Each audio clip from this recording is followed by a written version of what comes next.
el doctor Rafael Castañeda Lipa, la cual él es abogado por la Universidad Nacional Mayor de San Marcos, estudios concluidos de maestría en Derecho Administrativo Económico por la Universidad del Pacífico y estudios de especialización en Derecho Administrativo Sancionador, Protección al Consumidor. Sin más que decir, doy paso al doctor Rafael Castañeda Lipa.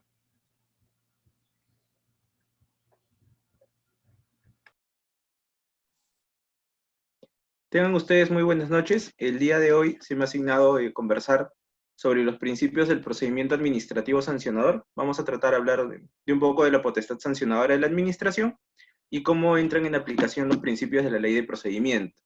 Les voy a pedir a todos su especial atención y si pudieran tener a la mano el tubo de la ley de procedimiento, ya sea impreso, siempre que esté vigente, o el que puedan conectarse al SPIG, va a ser bastante bueno para que me puedan seguir la dilación en los principios que voy a ir avanzando.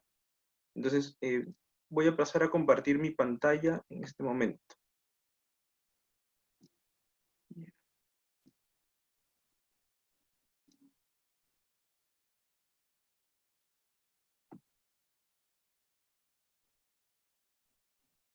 Ya.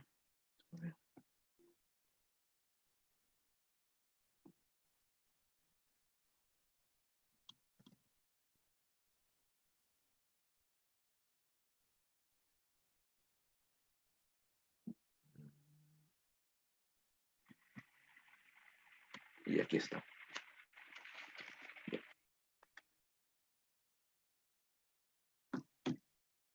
Antes de hablar del principio de legalidad, va a ser importante que entendamos qué se entiende por la potestad sancionadora de la administración y dónde se enmarcan aquí los principios. La potestad sancionadora de la administración viene a ser esa parte de la función administrativa en la cual la administración va a poder utilizar la sanción administrativa con la finalidad de reprimir conductas, con la finalidad de tutelar los bienes jurídicos y desincentivar, ¿no?, la comisión de infracciones. Ahora, ¿esta potestad dónde se encuentra? ¿Cuál es la finalidad?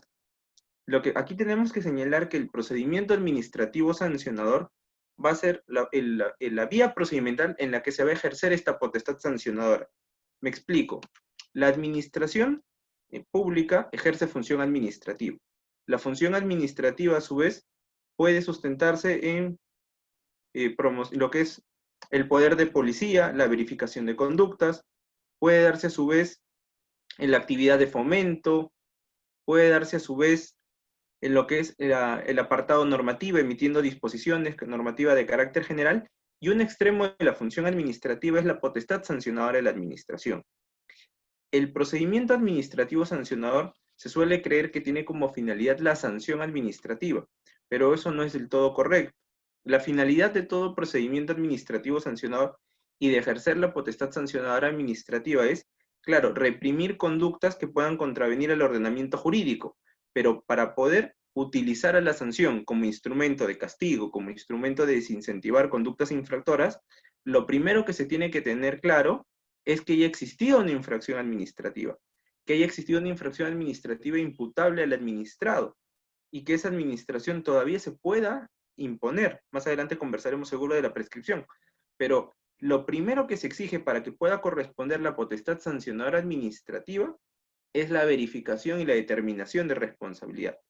Entonces eso es un poco como primera idea que tener. Hay que romper el chip de, el procedimiento administrativo sancionador sirve para castigar, sirve para sancionar. No, el procedimiento administrativo sancionador primero sirve como instrumento de la administración para verificar la responsabilidad de los administrados frente a la presunta comisión de una infracción. Recordamos que yo solamente como administrado soy responsable cuando finalizado el procedimiento administrativo sancionador, cuando finalizado el procedimiento, se ha concluido, se ha evidenciado, se ha probado mi responsabilidad administrativa. Mientras tanto, todavía es presunta. Entonces, el procedimiento administrativo sancionador primero va a verificar si ha existido o no responsabilidad administrativa y solo en los casos donde se haya advertido, se haya verificado que existe responsabilidad del administrado, entonces podrá imponerse la sanción. Sí es correcto decir que el procedimiento administrativo sancionador es el único procedimiento administrativo en el cual se pueden imponer sanciones. Sí es correcto. Dicho esto, también, no, sobre la sanción voy a comenzar más antes. Empecemos con el primer principio, que es el principio de legalidad. Aquí hay que tener en cuenta que en el título preliminar ya se menciona un principio de legalidad, entonces hay que hacer un match entre ambos dos para poder darnos cuenta a qué se refiere. El principio de legalidad del título preliminar nos hablaba que las entidades de la administración pública en general, actúa con respeto a la Constitución, las leyes y en general con el ordenamiento jurídico administrativo, actuando solamente donde tiene facultades, donde expresamente se le ha atribuido facultades y lo razonablemente implícito. Eso nos dice el principio de legalidad en el título preliminar y aplica en casi todos los procedimientos administrativos en general, en todos. Pero el principio de legalidad en materia sancionadora quiere acotar a un supuesto específico de la función administrativa, que es la potestad sancionadora administrativa. Y aquí hay tres ideas que se extraen del texto del principio de legalidad que está en el tubo. La primera está referida a la atribución de competencia. ¿Por qué nos dice? Solo por norma con rango de ley cabe atribuir a las entidades la potestad sancionadora administrativa y la consiguiente previsión de las consecuencias, ¿no? Que a título de sanción son posibles de aplicar a un administrado. Entonces, primera idea que nos dice, solo por norma con rango de ley cabe atribuir a las entidades de la administración. Quiere decir, la única forma por la cual se va a atribuir esta competencia sancionadora para poder tramitar procedimientos administrativos sancionadores es solo por norma con rango de ley. Solo con norma con rango de ley, primera idea. Y segunda, esta norma con rango de ley, ¿a quiénes estará dirigidas? A las entidades de la administración pública, teniendo claro lo que nos decía el título preliminar de qué se entienden por entidades de la administración. Recordando que el título preliminar de la ley de procedimientos nos habla de una ficción. No nos dice son las entidades, sino nos dice se van a entender, se van a asumir, teniendo a todas aquellas que ejerzan función administrativa. Habrán entidades públicas que forman parte del aparato estatal y no habrá ningún problema de que son entidades de la administración pública, pero también recordamos el numeral 8, que está referido a los privados que ejercen función administrativa. Entonces, estos privados también pueden actuar como entidad de la administración pública. Entonces, solamente las entidades de la administración pública podrán ejercer la potestad sancionadora. Primera idea. Solamente las entidades de la administración pública. Y esta potestad que podrían ejercer cualquier entidad de la administración pública solo podrá ser ejercida, o sea, solo podrán tramitar y en la práctica los procedimientos administrativos aquellas a las que expresamente se les haya atribuido dicha competencia con una norma con rango de ley. Y aquí podemos darnos cuenta por qué el procedimiento administrativo sancionador siempre es de oficio. Y si hago varios hincapiés, porque hay algunos mostritos que están en las entidades de la administración pública, como el trilateral sancionador del INDECOPI, que rompe muchas cosas, pero los procedimientos sancionadores son siempre de oficio. ¿Por qué? Porque vienen de la potestad sancionadora, que retrocediendo un poco más viene del ius puniendi, ¿no? Que es la facultad que tiene el Estado, ¿no? Deteniendo el monopolio de la legítima violencia, de ser el que ejerce la facultad de ejercer la legítima violencia para reprimir conductas. Entonces, tanto la potestad sancionadora administrativa como el ius puniendi devienen de la misma facultad de la administración, del Estado, de reprimir conductas, pero diferenciando que aun cuando vengan ambas del mismo ius puniendi, sus alcances son diferentes. Y ahí entra el último párrafo del principio de legalidad que tenemos aquí. Si bien las entidades de la administración pública pueden ser competentes para ejercer la potestad sancionadora, la cual implica la previsión de las consecuencias, esto es, cuáles serán las sanciones que se podrán imponer, ninguna sanción podrá disponer la privación de libertad. Y ahí se rompe el ius puniendi, ¿no?, del derecho penal de la potestad sancionadora administrativa. Por un lado hablaremos de delitos y faltas, mientras que los procedimientos administrativos hablaremos de infracciones administrativas. Entonces, el principio de legalidad, como todo, es el principio base, es el principio más importante del procedimiento administrativo sancionador. ¿Por qué? Porque es el que marca la línea que el procedimiento solo es de oficio, porque solo la administración pública, solo sus entidades podrán tener esta competencia, quiere decir, ningún particular podrá accionarlo de parte, por su propia cuenta. ¿Por qué? Porque no tienen esa atribución. Es una atribución que solamente está reservada a las entidades de la administración pública. Entonces, siendo que solamente es una facultad de la administración pública, siempre va a ser de oficio. Sin perjuicio de las facultades de los administrados, que en nuestro ejercicio de derecho de presentar denuncias, podemos presentar denuncias informativas a las entidades de la administración pública para que ejerzan potestad sancionadora. Esa es una forma de iniciar el procedimiento sancionador, siempre de oficio, pero por denuncia también informativo. Es una forma, pero recalco, el procedimiento administrativo, de acuerdo al principio de legalidad, siempre va a ser de oficio, solo es ejercido esta potestad por las entidades de la administración pública, ejercido por entidades de la administración pública que expresamente se les ha atribuido esta competencia, la cual tendrá que ser siempre por una norma con rango de ley. Estamos hablando de una ley, de un decreto legislativo, en la cual se exprese y se dé competencia a una entidad en concreto. Esta competencia no solamente va a decir es competente OEFA en materia ambiental, es competente INDECOPI en materia de consumidor, en competencia, es competente la Comisión de Barreras Burocráticas en barreras burocráticas, sino tendrá que decir cuáles son las posibles sanciones que se podrán imponer. Cuáles son las sanciones, será de multa, de cuál será el tope de la multa, etc.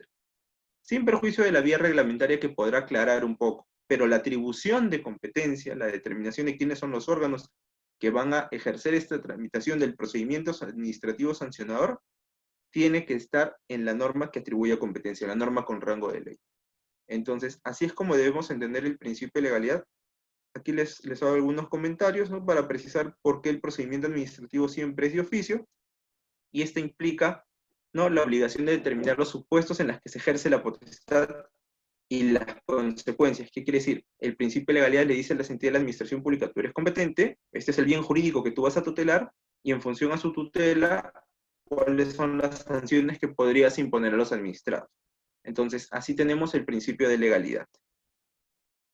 Por cierto, si es que tuvieran algunas preguntas, no sé si las veremos conforme voy avanzando. Si es que fuera una duda muy puntual de algún principio, pueden hacerlo por el chat y lo vamos haciendo en el camino.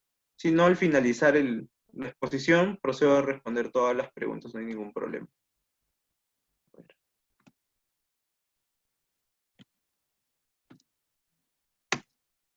Ahora pasamos al principio del debido procedimiento. Este principio también tiene su contraparte en el título preliminar, y de hecho aquí es ese mismo principio, pero tiene un valor agregado. Aquí ya estamos hablando de qué procedimiento cuando nos referimos al debido procedimiento. Nos estamos refiriendo al procedimiento administrativo sancionador.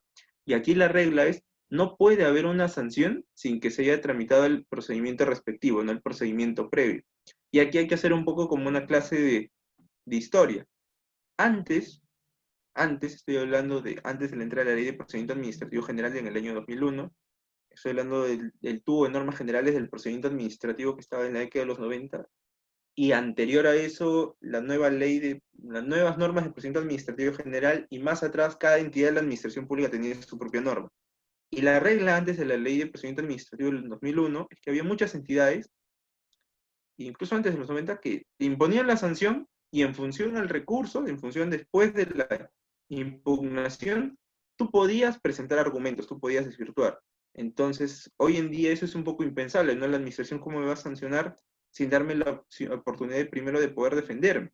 Claro, eso lo tenemos hoy, pero antes no era así. Entonces, el principio del debido procedimiento vuelve a recalcar la garantía de los administrados de tener esta defensa previa, de poder presentar alegaciones. Por eso nos dice: no puede imponerse una sanción sin que se haya tramitado el procedimiento respectivo. El procedimiento administrativo sancionador respectivo, el procedimiento administrativo sancionador, respetando las garantías del debido procedimiento, lo cual nos regresa al título preliminar. ¿Y qué nos decía el título preliminar? ¿Qué era el debido procedimiento? Las garantías que tienen todos los administrados, que en la tramitación del procedimiento administrativo, sus derechos van a ser efectivamente respetados, tendiendo de forma enunciativa ser notificados, presentar alegaciones, acceder al expediente, hacer el uso de la palabra, conocer la duración del procedimiento, conocer quién es la autoridad a cargo de su procedimiento, etc. Entonces, aquí en el debido procedimiento, si estamos hablando del procedimiento administrativo sancionador, se tendrán que respetar las garantías del procedimiento administrativo sancionador. Entonces, y aquí también les voy a pedir que revisen su tubo, porque eso está en el artículo del 250 en adelante, donde sí, de los 250 en adelante, donde nos habla que las etapas del procedimiento administrativo sancionador, primero, comienza con la imputación de cargos. Quiere decir que una garantía del administrado del debido procedimiento sancionador es: yo como administrado sé que solo estoy en un procedimiento a sancionar desde el momento en que se me ha notificado debidamente la imputación de cargos. Esta imputación de cargos, como garantía del debido procedimiento, tendrá que identificar quién es la autoridad, la que tiene a cargo el procedimiento y la que me imputa la presunta infracción. Esa imputación de cargos, a su vez, tendrá que especificar cuáles son los hechos constitutivos de presunta infracción administrativa, cuál es la norma que se habría vulnerado, cuál es la norma que le da competencia a la autoridad administrativa para proceder a esta imputación de cargo y las posibles sanciones que podrían imponérseme a mí como administrado en tanto se verificara la responsabilidad administrativa. Entonces, ya nos vamos dando cuenta que el debido procedimiento de la potestad sancionadora nos dice como primera regla, no hay sanción sin procedimiento respectivo, tiene que haber un procedimiento previo. Este procedimiento administrativo, a su vez, tiene que respetar las garantías del debido procedimiento. Esto es las obligaciones que tienen las entidades que tienen a cargo el procedimiento administrativo sancionador de realizar correctamente las imputaciones de cargo, los actos de instrucción, los cuales los administrados tienen ese derecho, que se respete su garantía de poder presentar alegaciones en el procedimiento sancionador, de poder conocer todos los instrumentos, los medios probatorios que se hubieran recabado, entre otros, y a su vez este procedimiento administrativo sancionador, como procedimiento administrativo específico, concreto, deberá distinguirse en dos etapas, por así decirlo, en dos autoridades encomendadas, que es la fase instructora y la fase sancionadora. Quiere decir que en el procedimiento administrativo sancionador, y esto también hay que señalarlo, es una modificación que introdujo el decreto legislativo 1272. Antes de la modificación a la ley de procedimiento administrativo, el texto de la ley de procedimiento, de la LEPAC, lo que decía es que se recomendaba que en la tramitación de los procedimientos sancionadores se encomiende a autoridades distintas. Ese era el texto anterior. Se recomendaba a las autoridades que tramiten procedimientos sancionadores que encomienden este procedimiento sancionador a autoridades distintas, pero no establecía la obligación de separar. Ahora la modificación señala que los procedimientos que regulen el ejercicio de la potestad sancionadora, es decir, los PAS, los sancionadores, deben, no está hablando de una recomendación, sino está diciendo una obligación, deben establecer la debida separación entre la fase instructora y la fase sancionadora. Va a haber una autoridad instructora y va a haber una autoridad sancionadora. Eso los tenemos, ejemplos, en cualquier procedimiento administrativo sancionado. Por ejemplo, en materia ambiental, tenemos a la OEFA, ¿no? A través de la DEFAI, la Dirección de Fiscalización y Aplicación de Incentivos. La DEFAI, que es la autoridad de primera instancia, al tramitar los procedimientos administrativos sancionadores, va a distinguir quién es el órgano, la autoridad instructora, la que va a tener a cargo de la imputación de cargos, de eso se encarga la autoridad instructora. Realiza actuaciones en representación de la autoridad resolutora, que es el órgano que va a tener competencia. Aquí hay que diferenciar lo que es el órgano de las autoridades. Dentro del órgano, que es el que tiene la potestad sancionadora, el que va a emitir la resolución finalmente, que algunas veces puede ser un colegiado, otras veces puede ser un unipersonal, pero es el que tiene la competencia, es el órgano que va a tener la competencia. Podrá ser una persona órgano o podrá ser un órgano colegiado, pero ese es el que ejerce la competencia para sancionar. Sin embargo, estos órganos que tienen la competencia para sancionar, a su vez pueden tener una autoridad de apoyo, quiere decir, un personal, un equipo, que va a realizar las acciones de instrucción. En los procedimientos de protección al consumidor, por ejemplo, de Indecopi, es bastante sencillo, son las comisiones que tienen su secretaría técnica. La secretaría técnica no es el órgano resolutivo es la comisión, número 1, 2 o 3, que sea, pero la comisión es la que tiene la competencia para imponer la sanción de corresponder, pero la secretaría técnica existe como apoyo a ese órgano resolutivo. Entonces, este órgano, este esta autoridad, va a realizar la fase instructora, que son las acciones de instrucción. ¿Qué son las acciones de instrucción? Son todas aquellas actividades que realiza la administración pública con la finalidad de conducir el procedimiento administrativo, de recabar elementos de convicción para poder resolver y de toda aquella actuación que sea necesaria para la correcta y debida tramitación del procedimiento administrativo sancionado. ¿Qué significa? ¿Cómo lo podemos entender? Claro que si el procedimiento administrativo, el administrado necesita acceder al expediente, parte de la labor de instrucción será permitir al administrado acceder al expediente. Si el administrado para un mejor procedimiento necesita mayor tiempo para presentar descargos, pues lo solicitará. Y si está dentro del plazo de la solicitud y si corresponde y mérito, la autoridad en una única vez podrá dar una prórroga de plazos. Esas son actuaciones de instrucción. Podrá también requerir la información, podrá también realizar acciones de supervisión, podrá requerir información de otras entidades, etc. todas aquellas labores que sean necesarias para la correcta y debida tramitación del procedimiento sancionador, del procedimiento administrativo sancionador, y en general de los procedimientos. A eso se conoce como las actividades de instrucción.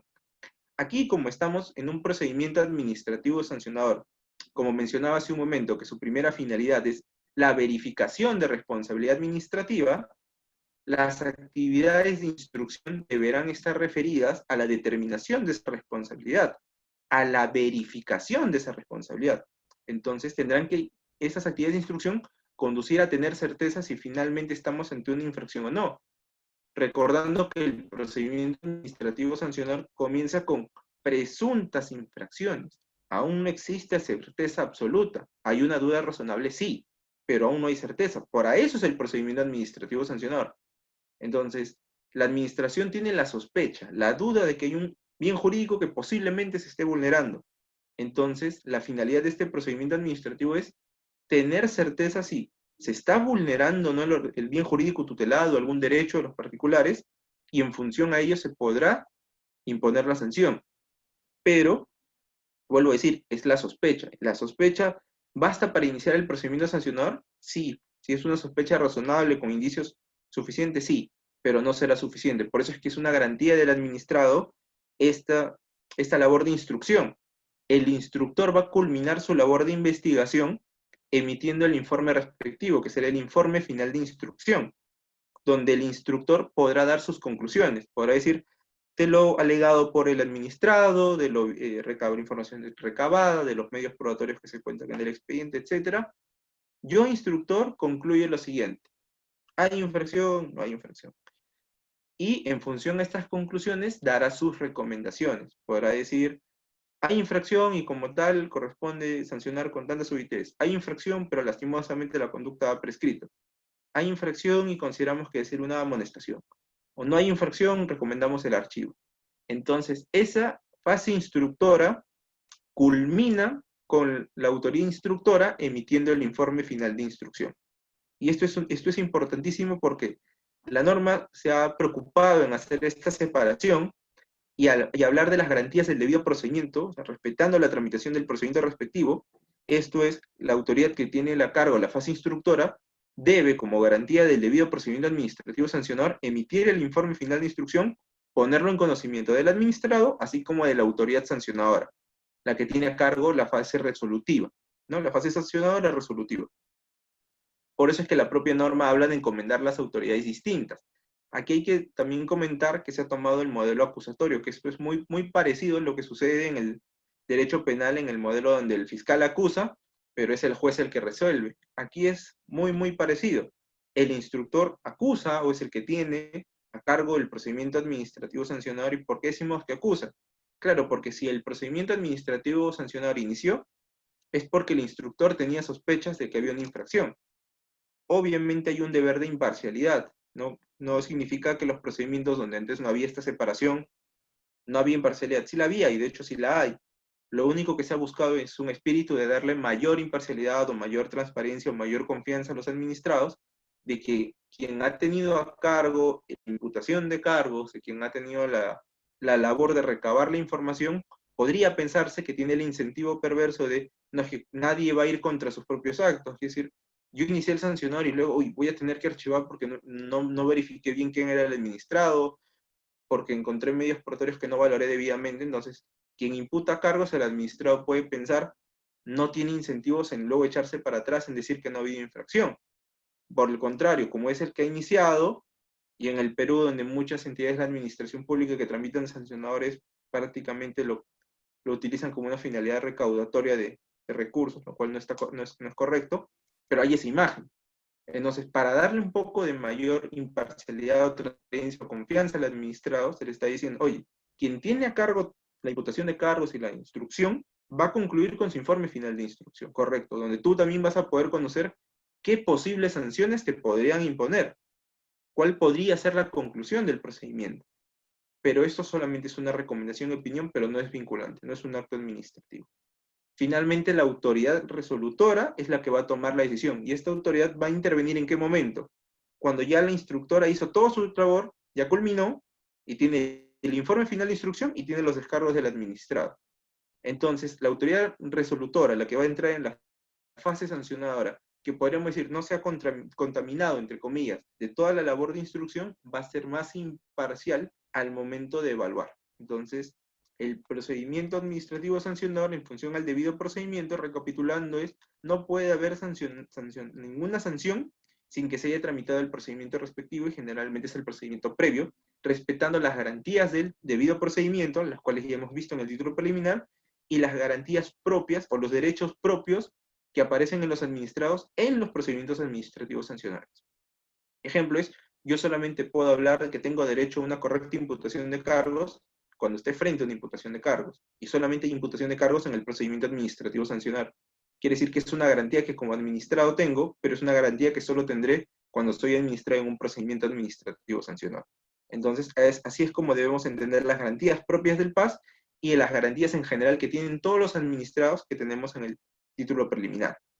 Y aquí se ha establecido ya la obligación de que todas las entidades que tramiten procedimientos administrativos tienen la obligación de dividir la fase instructora de la fase sancionadora, encomendando a las autoridades distintas.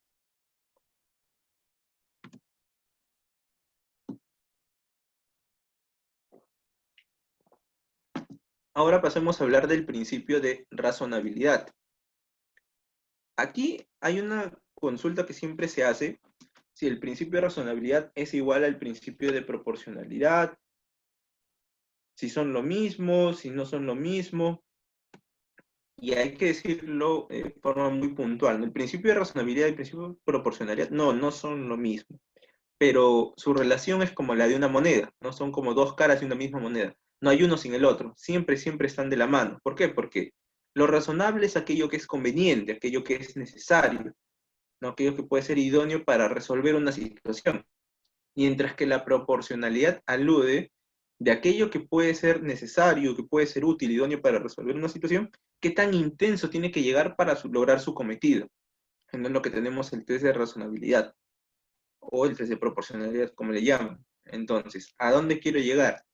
Decimos que el procedimiento administrativo sancionador tiene como primer objetivo la determinación de responsabilidad. Y en función de ello se impone la sanción. Entonces, también la ley de procedimiento no lo dice, pero hay que ir un poco a la doctrina, ¿no? ¿Qué se entiende por la sanción? Porque el principio de razonabilidad está referido a la determinación de la sanción a imponer. Entonces, tenemos que tener primero claro qué es una sanción administrativa. La sanción administrativa, primero, a decir del maestro García de Enterría, que pase descanse, él decía, la sanción administrativa primero es un mal infligido por la administración. Entonces, de esta primera idea extraemos, es un mal. Ah, claro, es que tampoco la sanción es algo bueno.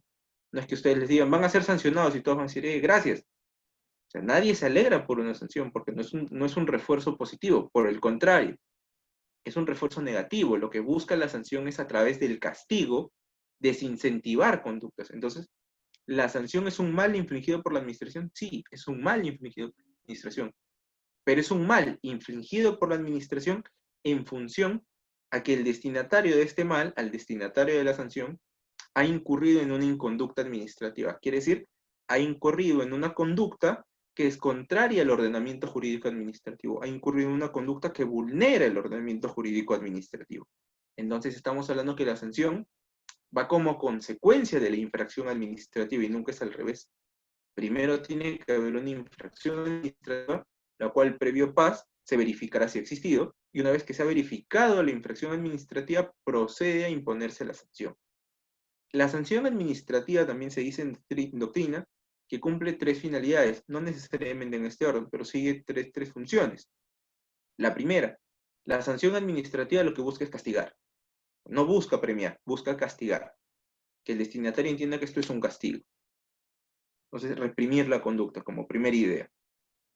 Segundo, no busca el castigo por el castigo. O sea, la administración no es feliz cada año sancionando y multando, que lo pareciera. Pero no debiera ser así. La sanción es un instrumento, ¿para qué? Para el cumplimiento de la ley. Lo que se entiende como el law enforcement, con el refuerzo de cumplir la ley. O sea, la sanción es uno de los tantos instrumentos con los que cuenta la administración para lograr que los particulares ajustemos nuestras conductas a lo establecido por el ordenamiento jurídico. Entonces, la sanción debiera ser lo último a lo que hay que recurrir para poder reforzarla, para poder lograr el cumplimiento de las obligaciones de los administrados. ¿No? En este modelo de comando y control, incumplo la conducta, entonces tu sanción, ¿no? Entonces infracción, entonces multa. Entonces, la administración debiera tomar otras alternativas antes de llegar a la sanción. Pero si incurre la sanción, el primer objetivo es el castigo. El segundo es desincentivar al destinatario de incurrir nuevamente en la infracción. O sea, no era el castigo por castigo. O sea, sí es un castigo, pero, y ahí viene la siguiente función, lo que se busca es que el destinatario, el infractor, no vuelva a incurrir en infracción. Quiere decir, lo que se busca es que entienda e interiorice el cumplimiento de su obligación, de la obligación que no cumplió, sea de hacer, no sé, lo que fuera, pero la obligación que incumplió, que interiorice que debe cumplir, que ajuste su conducta al ordenamiento jurídico previsto. Y tercera función, que la sociedad entienda que no debe incurrir en estas conductas infractoras, o que advierta que ese es un bien jurídico que está siendo protegido. Estas dos últimas se parecen mucho al derecho penal de lo que es la prevención especial y la prevención general. ¿Por qué? Porque ambas, como mencionaba hace un momento, vienen del jus puniendi, vienen del ejercicio de castigo de la propia administración para reprimir conductas. Pero no es lo mismo. Sobre esto, si tienen alguna duda, pueden revisar este materiales, ¿no? Debate, discusión, ¿no? Del profesor Nieto, lo que se habla del derecho penal administrativo, el derecho administrativo sancionador. Ese es un debate de años. Bueno, mi posición es que aquí estamos frente a un derecho administrativo sancionador que se toma de mucho del derecho penal, pero no es lo mismo. O sea, no tiene las mismas reglas, es diferente. Pero venimos de la misma rama, del mismo jus puniendi. Pero no voy a entrar en mayor discusión porque si no, no nos va a alcanzar la hora. Entonces, teniendo claro ya qué es la sanción administrativa, que es el mal infligido por la administración como consecuencia de la infracción administrativa, y esta sanción se utiliza como instrumento para la tutela del bien jurídico, para desincentivar conductas, entonces aquí el principio de razonabilidad lo que nos dice es, no puede resultar más ventajoso para el infractor cometer la infracción que asumir la sanción. O sea, no puede ser más ventajoso para el infractor. ¿Me conviene cometer la infracción que cumplir la obligación que estoy dejando de hacer? O la sanción, quiere decir, si yo soy no sé, un establecimiento que funciona sin licencia, digo, ¿cuánto me cuesta sacar licencia? 2.000 soles. ¿Y cuánto gano operando sin licencia? 10.000 soles. Claro, sigo operando sin licencia, si estoy ganando. O si yo sé que gano 10 por valor de 10 UITs, y ya sé que si la administración detecta mi conducta ilegal, me puede poner como sanción un UIT. Entonces digo, gano 10. La sanción es un UIT. Sigo ganando. Entonces no hay desincentivo de cometer la infracción. Entonces, ¿qué será lo razonable? Lo razonable es que la sanción tiene que lograr desincentivar. Entonces, si yo cometiendo la infracción gano 5 UITs, la sanción no puede ser 5 UITs, porque ahí simplemente va a ser en función a si me detectan o no. Entonces, pero si yo gano como 5 UITs y la sanción es 7, 8, 9, 10, 100 UITs, va a lograr su finalidad, va a lograr desincentivar. Pero ahí viene el apoyo a la proporcionalidad. ¿Cuál es la intensidad de la medida, en este caso sanción, para lograr el cumplimiento de las obligaciones? ¿Cuál será la intensidad de esa sanción para lograr el objetivo que es desincentivar? Si el administrado gana como 5 UITs, ¿cuánto deberé imponerle sanción? Porque yo sé que si le pongo 400 UITs no lo va a volver a hacer, pero ahí es desproporcional. ¿Por qué? Porque si ganó como 5, quizás haciendo el ejercicio, tomando elementos como el daño que se haya generado, el beneficio ilícito obtenido, la probabilidad de detección, las condiciones asociadas a la infracción, la reincidencia, etc. Se toman en cuenta todos esos argumentos para decir, en función de esta infracción, si es leve, grave, muy grave, la sanción que correspondía para lograr el objetivo de desincentivar, era 15 UITs. Entonces, si con 15 UITs era la medida en la cual ya el administrado no era ventajoso y se desincentivaba la conducta, esa es la sanción que resulta razonable y proporcional para imponer. Porque si tu administración pones más de lo que deberías, puede ser que vas a desincentivar, que va a ser razonable, pero no va a ser proporcional. Entonces, aquí hay que tomar en cuenta, bueno, ¿dónde se tiene que tomar en cuenta la proporcionalidad? Recordamos el principio de razonabilidad del título preliminar. Cuando la administración califica infracciones o impone sanciones, actúa con la debida proporción entre los fines que espera tutelar y los medios con los que cuenta. ¿Cuál es el fin que se espera tutelar? Aquí es la tutela del bien jurídico que ha sido vulnerado. ¿Cuáles son los medios con los que se cuentan para la protección de ese bien jurídico que ha sido violentado? Las sanciones administrativas, que pueden ir desde la amonestación hasta las multas al tope que la ley hubiera previsto, ¿no? Hasta 450 UITs, hasta 20 UITs, hasta 700 UITs. Dependiendo de lo que diga la norma que atribuye competencia, como ya vimos el principio de legalidad, por decir hasta qué sanción puede imponer. Entonces, ahí es donde entra el ejercicio de la razonabilidad, de cómo la administración tiene que ajustar sus decisiones, en este caso la imposición de la sanción, cuando obviamente el primer requisito es que se haya verificado la responsabilidad administrativa, en que esta sanción administrativa tiene que lograr la tutela del bien jurídico y para ello tiene que ser proporcional. Entonces, aquí la administración tiene que tomar en cuenta los criterios que están en el TUO del LPA, como mencioné hace un momento, ¿no? La probabilidad de detección, o sea, si una conducta es muy fácil de detectar, entonces impone una sanción, pero si la conducta es muy difícil de detectar, ¿esto qué genera? Que hay más incentivos, por dar un ejemplo, ¿no? Hay más incentivos en el infractor de cometerla. ¿Por qué? Porque dice, es que es muy difícil que la detecten, entonces tengo más incentivos de hacerlo. Pero será ese tipo de conductas donde la sanción tendrá que ser más alto, para disuadir a los posibles infractores de hacer este ejercicio. Entonces, no, es difícil que me detecten, pero si me detectan, la sanción es mucho más alta. Entonces, mejor prefiero no hacerlo. Ese es el objetivo que se busca cuando la administración gradúa adecuadamente. Y esto también ¿por qué es importante? Porque a través de las sanciones, la administración va mandando un mensaje de cómo se va reprimiendo las conductas. Entonces, una sanción que no es razonable no solo puede no proteger al bien jurídico, sino de generar desincentivos. Ejemplo, un tiempo en el Indecopi las sanciones por no presentar la información que pide la autoridad, no tiene competencia por el decreto legislativo 807, el artículo 5 de esa norma te dice, la autoridad podrá requerir la información a los administrados. Entonces, y el código te dice que si alguien incumple con la obligación del 807 es una infracción.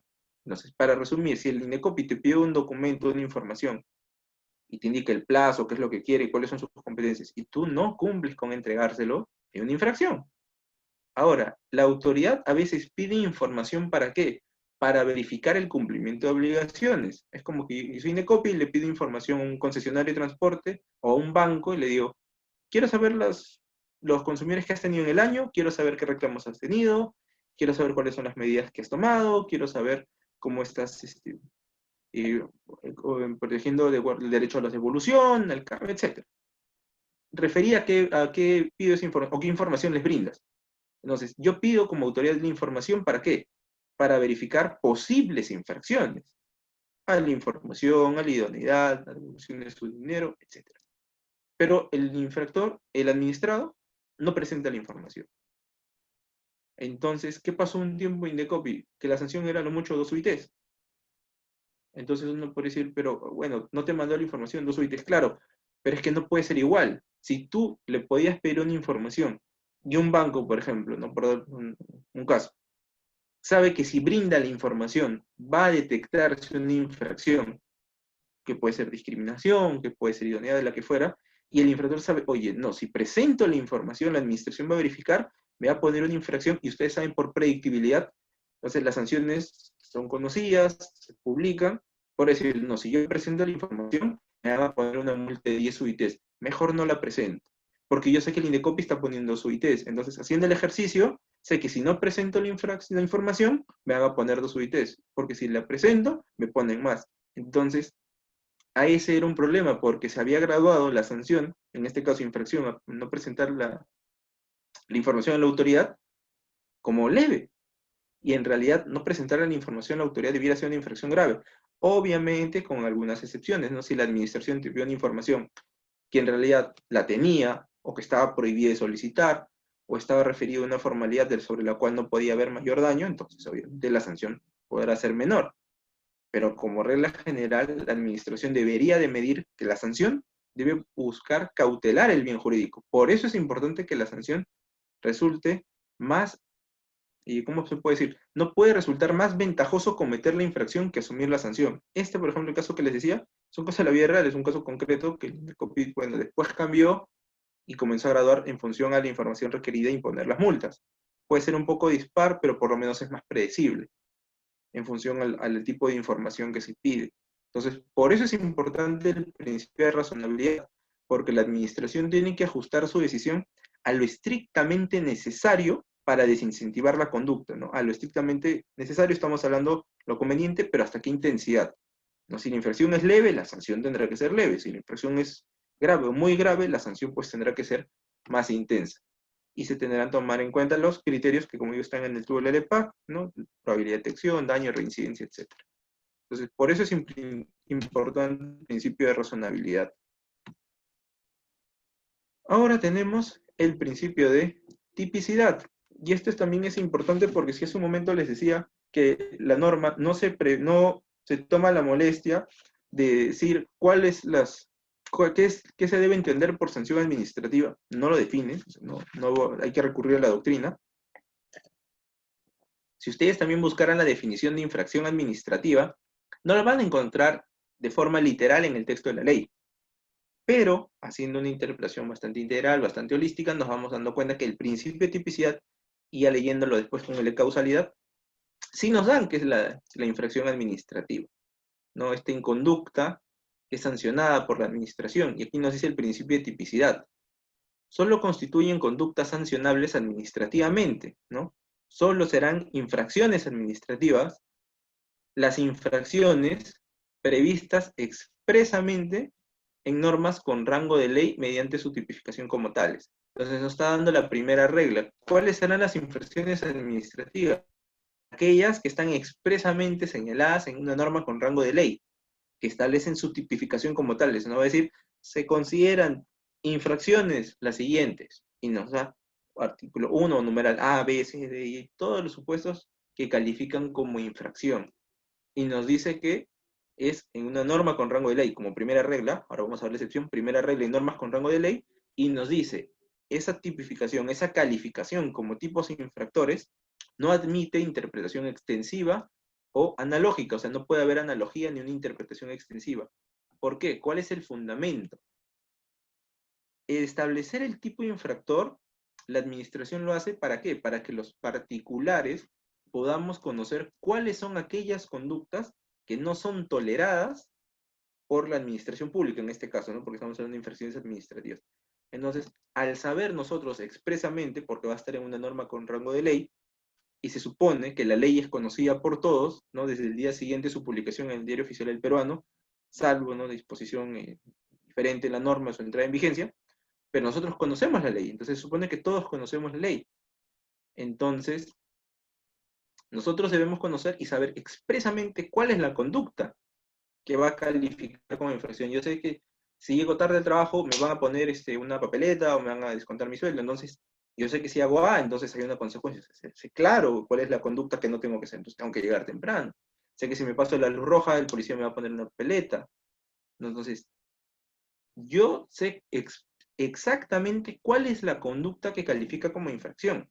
Pero si fuéramos por una interpretación extensiva, podrían establecerse de una misma conducta mayores conductas y el particular del administrador no podría saber cuál de ellas es la que está tutelada, cuál de esas conductas es la que va a calificar como infracción.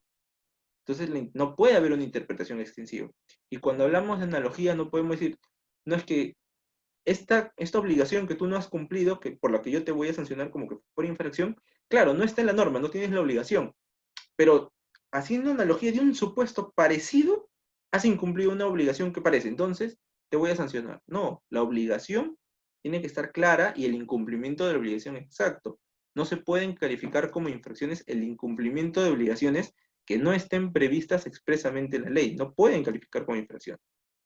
Y acá te dicen, ¿no?, las disposiciones reglamentarias, ¿no?, como complemento a la regla, que es solamente en norma con rango de ley se va a señalar cuáles son las infracciones, pero nos dice como excepción, en las disposiciones reglamentarias se puede especificar o graduar aquellas dirigidas a identificar las conductas o a determinar sanciones. ¿Qué quiere decir?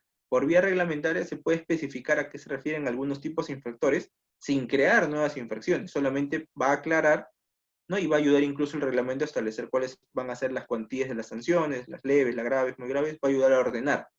Pero no se puede crear nuevos tipos infractores en la vía reglamentaria, salvo que la propia ley o decreto legislativo en el cual están los tipos infractores permita tipificar infracciones por norma reglamentaria. Entonces, si tu ley no establece que se podrá, la ley que te atribuye competencia, tiene entidad de la administración pública, no establece la excepción de poder crear nuevos tipos infractores en vía reglamentaria, pues, lo siento mucho, no podrás crear nuevos tipos infractores. Podrás especificar lo que ya tienes mediante vía reglamentaria, correcto, pero no puedes crear nuevos tipos infractores. Y finalmente lo que les decía aquí, ¿no? Cuando hablábamos de la interpretación extensiva de la analogía, a través de la tipificación de infracciones no se puede imponer a los administrados el cumplimiento de obligaciones que no estén previstas previamente. Recordemos que para dar una infracción, solo es infracción cuando en el momento en que se incumple o se da la conducta prevista, está calificada como infracción. Si yo cometo una conducta que a ese momento no está calificada como infracción, sino después, pues al momento en que se cometió una infracción. Entonces, para hablar de infracciones, tiene que haberse vulnerado una norma, ¿no? Y la obligación tiene que estar previa a la comisión de la conducta. Y también nos dice en el último párrafo que en la configuración de los regímenes sancionadores, esto más que una disposición es un llamado de atención, un espíritu, ¿no? de cómo debieran hacerse las cosas. Se dice, ¿no? En la configuración de los regímenes sancionadores, esto es de las entidades administrativas que tutelan diferentes fines jurídicos y como tal tendrán sus propios procedimientos sancionadores, se evita la tipificación de infracciones con idéntico supuesto de hecho e idéntico fundamento respecto de aquellos delitos o faltas ya establecidos en leyes penales o respecto de aquellas infracciones ya tipificadas en otras normas administrativas sancionadoras. Aquí lo que está haciendo referencia en realidad es el principio non bis in idem, ¿no? Pero, ¿por qué les digo que esto es más una aspiración, un deseo? Porque en realidad ya tenemos el non bis in idem, y en realidad es el escudo a veces que muchas entidades dicen, no, si yo yo cometo una infracción, me caen diferentes entidades de la administración pública. Ejemplo, abro un colegio sin licencia.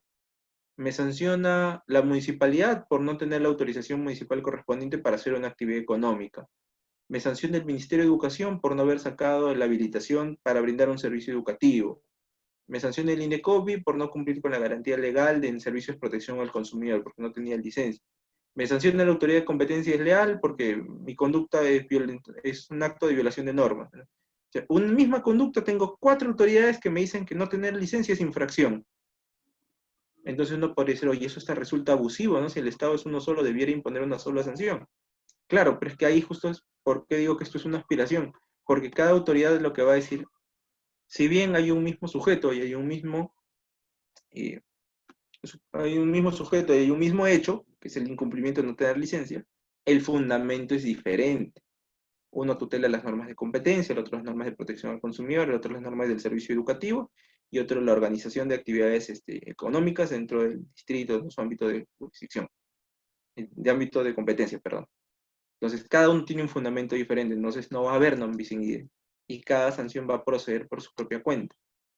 Entonces, lo que busca este párrafo, lo que trata de decir es que el Perú, en realidad, en tipificación de infracciones, es muy desordenado. Hay muchas normas en las cuales tú las lees y dices, oye, pero ¿para qué sancionar si no tiene el reclamo? Si ya lo ve el SBS, no es que el INDECOPI tiene su norma que también lo ve. Oye, pero ese es un tema que debiera ser solo la municipalidad. No, es que también lo puede ver otra autoridad, o el OEFA también lo puede ver INDECOPI. O sea, hay muchas conductas en las cuales su redacción o su tipificación no resulta clara, y uno puede decir que resultará más conveniente que lo vea una sola autoridad. Pero ese es un problema en la tipificación. Lo cierto es que una vez que ya la norma atribuyó competencia y el tipo infractor está determinado, mientras no se vulnere el non bis in idem, cada sanción va a poder imponerse por su propia cuenta y no va a haber ningún problema, aunque puedan parecerse mucho, ¿no? Que es el espíritu lo que trata de decir este último párrafo. Pero como les digo, más que una disposición, eso es una aspiración, ¿no? De cómo deberían regirse los reglamentos, las disposiciones sancionarias. Quizás en un futuro se pueda esto uniformar, tener criterios que resulte más claro, porque para el particular, para el ciudadano, el Estado es uno solo. Entonces debería quedar claro cuando una entidad ya actuó, cuál resulta más eficiente, etc. Pero lo que podemos extraer de aquí, lo que me interesa que se quede en claro es, para hablar de infracciones administrativas, tiene que haber una norma que expresamente señale cuáles son las infracciones. Esta tendrá que ser en una norma con rango de ley y no podrá tipificarse como regla general en vía reglamentaria, salvo que la propia ley permita la tipificación por vía reglamentaria. Y al hablar de infracciones, estas son infracciones porque incumplen obligaciones. Las obligaciones tienen que estar legalmente establecidas. Entonces no se puede sancionar a alguien. Sancionamos al ciudadano porque miró feo al policía. ¿Ya? ¿Dónde está la obligación de mirarlo? No, no mirarlo feo. Es absurdo, ¿no? Pero, o sea, si no existe una obligación de hacer algo, no puedes calificar como infracción el incumplimiento de esa obligación. Primero tiene que existir una obligación legalmente establecida para que tú como autoridad puedas decir, es infracción el incumplimiento de esta obligación que está expresamente señalada. Solo eso puede calificar como infracción, solo ello podrá ser calificado en una norma por rango de ley como tal, o excepcionalmente en vía reglamentaria si la propia ley o decreto legislativo permiten la tipificación por vía reglamentaria.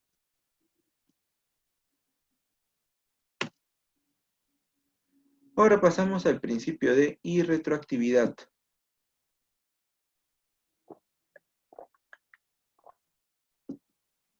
A ver, primero hay que tener claro qué significa que algo sea retroactivo, porque la regla es que no hay retroactividad, por eso se llama irretroactividad. ¿Y qué será la retroactividad? Retro, hacia atrás, quiere decir, no puedo aplicar una norma que entre en vigencia en adelante, que produzca efectos hacia atrás a su entrada en vigencia. No podría, esa es la relación. Una disposición, desde el momento en que entre en vigencia, pues tutela las conductas que sucedan en la realidad en adelante, no para atrás. Y así sucede con la potestad sancionadora.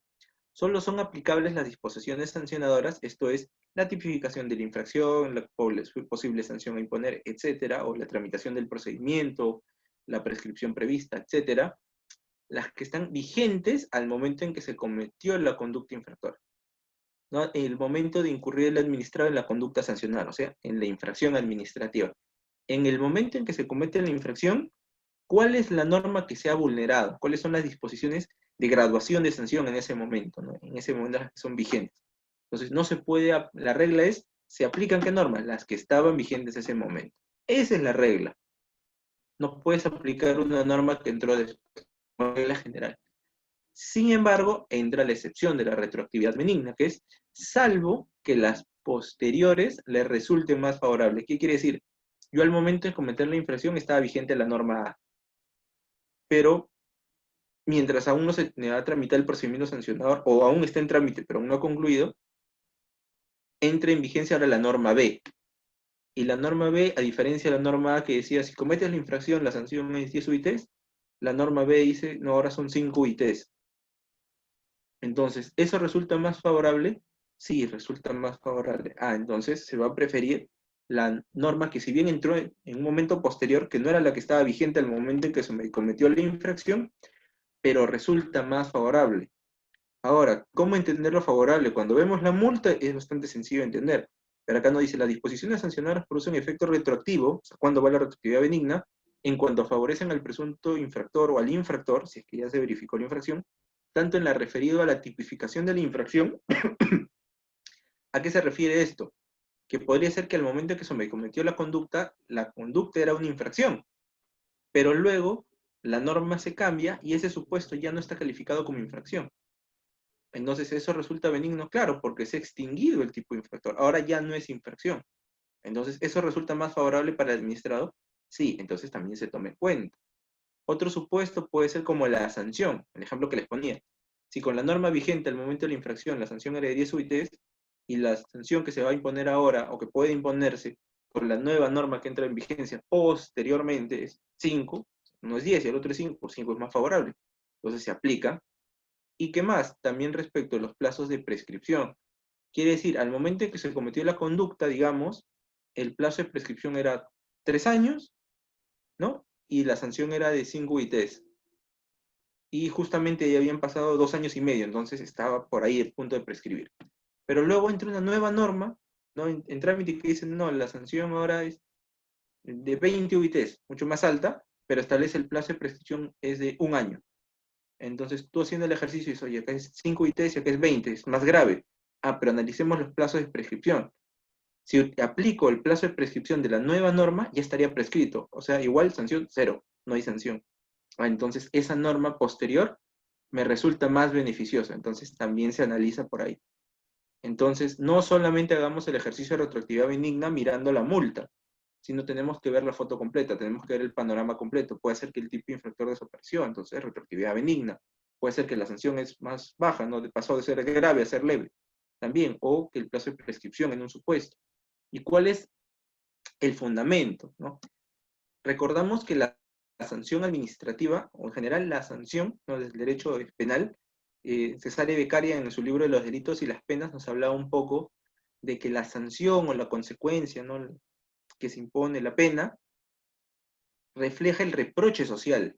Entonces, mientras una conducta contiene mayor reproche social, su valoración va a ser más alta y por ende la sanción es más alta. Esto explica infracciones leves, graves y muy graves, ¿no?, o delitos muy graves. Entonces, mientras más grave es el delito, la pena va a ser mayor. Mientras más grave es la infracción administrativa, la sanción va a ser mayor. Entonces, hay un componente de la valoración del reproche social. Entonces, ¿qué quiere decir? Todos somos iguales ante la ley, ante la aplicación de la ley, si la norma dispone de una posible consecuencia. Pero si la norma, en el momento en que yo la cometía, valoraba la sanción como 10 UITs, y al momento que estoy en el procedimiento sancionador se ha modificado, y ahora la infracción se valora como sanción 2 UITs, ¿cuál es la lógica que está detrás? Quiere decir que la sociedad hoy, a diferencia del momento en que cometí la infracción, valora distinto la conducta. Quiere decir que la tolera un poco más. Pues si bajó de 10 a 2, es porque el reproche social es menor. Entonces, eso justifica que alguien que cometió una conducta al momento que ya es juzgado en el derecho penal o está dentro de un procedimiento administrativo sancionador, pues si la sociedad reprocha menos, le corresponde entonces que la sanción, porque le favorece en función al reproche social, la sanción a imponer tendrá que ser menor, que esa es la que está vigente, porque esto es una lógica que le resulta más favorable. Porque si hacemos al revés, si la disposición al momento en que yo la cometí era de 5 ITs de sanción, y luego, cuando me están juzgando, sale una norma, cuando estoy en el procedimiento sancionador, perdón, que valora que la sanción es como 50 ITs, claro, uno puede decir, no, todo el peso de la ley, que sea mayor. Claro, pero hay que tomar en cuenta algo que nos decía la tipicidad. Uno sabe de forma previa cuál es la infracción y su posible consecuencia. Y en función a eso, ello debería desincentivar, ¿no?, la razonabilidad también. Entonces, si yo como infractor, al momento en que cometí, me di cuenta que si cometía la infracción era la consecuencia de 10 UITs, y aún así lo cometí, quiere decir que 10 UITs no me desincentivaron. Pero si tú me gradúas ahora una sanción como 20, 30, 50, no tiene certeza tu administración que si yo hubiera sabido ello, quizás no cometía la infracción. Puede ser que eso sí me desincentivaba antes. Entonces no me puedes tomar en cuenta algo que yo no tuve al momento en que interioricé la conducta, no tomé en cuenta. Yo realicé la infracción, sí, pero la hice tomando en cuenta las disposiciones vigentes. En todo caso, si algo fue en peor, pues que entre en vigencia lo que viene después, porque podría ser desproporcional. Entonces, por eso es que la lógica de la irretroactividad es que solo es un supuesto de la retroactividad benigna, solo en supuestos donde favorece. ¿Por qué? Porque el reproche social es menor. Esa es la justificación teórica o doctrinaria detrás de la retroactividad benigna, ¿no? Pero para hacerlo sencillo, para hacerlo más práctico, la regla es, al momento en que se comete la infracción, ¿cuáles son las conductas que estaban vigentes? Esa es la regla para cualquier operador, creo que esté tramitando un procedimiento sancionador, tomar en cuenta. Luego, si a lo largo de la tramitación del procedimiento se da alguna modificación, hacer el análisis y no quedarse solo en la sanción a imponer, sino analizar supuestos como la tipificación, si la norma ha desaparecido el tipo infractor, si lo ha modificado en algún punto, si la sanción pasa de ser de grave a leve, o respecto a plazos de prescripción, entre otros. Entonces se analiza integralmente la nueva norma en función a la que está vigente, y si la norma posterior al momento en que se cometió la infracción pues resulta más favorable en algún supuesto, pues se le dará preferencia como excepción, ¿no?, como supuesto de retroactividad benigna. Ahora vamos a hablar del concurso de infracciones. Este es un principio bastante sencillo, bastante sencillo. Aquí lo que se está hablando es, lo usual es que yo cometo una conducta y esta conducta vulnera una obligación, infracción administrativa. Una conducta, una infracción, ¿no? Esa es la regla usual. Pero, a veces, una misma conducta o un hecho en la realidad puede vulnerar más de una obligación o puede vulnerar más de un bien jurídico. Entonces, estamos en los concursos de infracciones cuando tenemos un mismo sujeto, alguien que comete la acción o la omisión, que califica como infracción, sujeto, tenemos un solo hecho, de hecho, el incumplimiento de la obligación, que hizo algo, omitió hacer algo, pero el fundamento es distinto, hay más de un fundamento que está siendo vulnerado. Entonces, para ir un poco después lo que vamos a hacer con el missing indirecto. Y vamos a hacerlo con un ejemplo en la vida real. No sé si ustedes recordarán lo que pasó hace un par de años, en el 2017-2018, el escándalo de Pura Vida, y si era leche o no era leche, ¿no? Que todo el mundo salió a decir, no, que ahora los niños no van a crecer, etcétera, etcétera, porque la leche no te decía que no era leche, todo un problema. El tema era que tenían el elemento de la maltodextrina, y de acuerdo a las normas vigentes en el momento, que era el códex, te decía, si tú tienes maltodextrina, entonces no te puedes llamar leche. Eres un producto lácteo, ¿no? Pero eres derivado de la leche, ¿no? O sea, no eres leche. Entonces, tema técnico. Entonces los productos tenían el elemento maltodextrina, no podían llamarse leche, pero se llamaban leche. Entonces, al momento en que se determina el procedimiento sancionario en el INDECOPI y se impone la sanción, se aplica un concurso de infracciones respecto de este incumplimiento por haber puesto leche. Pero este hecho de poner leche en la etiqueta calificó como más de una infracción. ¿Cuáles fueron? La primera, el artículo 32 del Código Consumidor te dice el rotulado. El rotulado tiene que señalar la verdadera naturaleza del producto.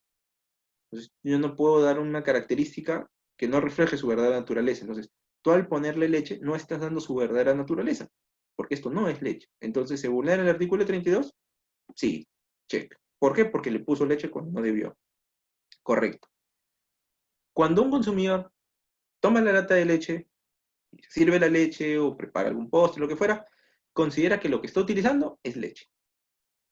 Pero en realidad no es leche. Entonces, tenía la expectativa de que lo que está consumiendo, está utilizando, es leche, pero en realidad no es. Entonces, la primera, el artículo 32, está referida a una formalidad del etiquetado, que tiene que señalar su verdadera naturaleza, mientras que el artículo 19 del código está hablando de la correspondencia de lo que el consumidor espera y lo que recibe. Entonces, al haber puesto leche, el consumidor genera la expectativa de que lo que está tomando es leche, pero en realidad no lo es. Entonces, ¿qué se está defraudando? Su expectativa. ¿Cómo se defraudó su expectativa? Es que él puso leche en la etiqueta. Entonces, ¿qué nos estamos dando cuenta? El hecho de haber puesto leche en la etiqueta califica como más de una infracción. Artículo 19 y artículo 32. Eso es el concurso de infracciones.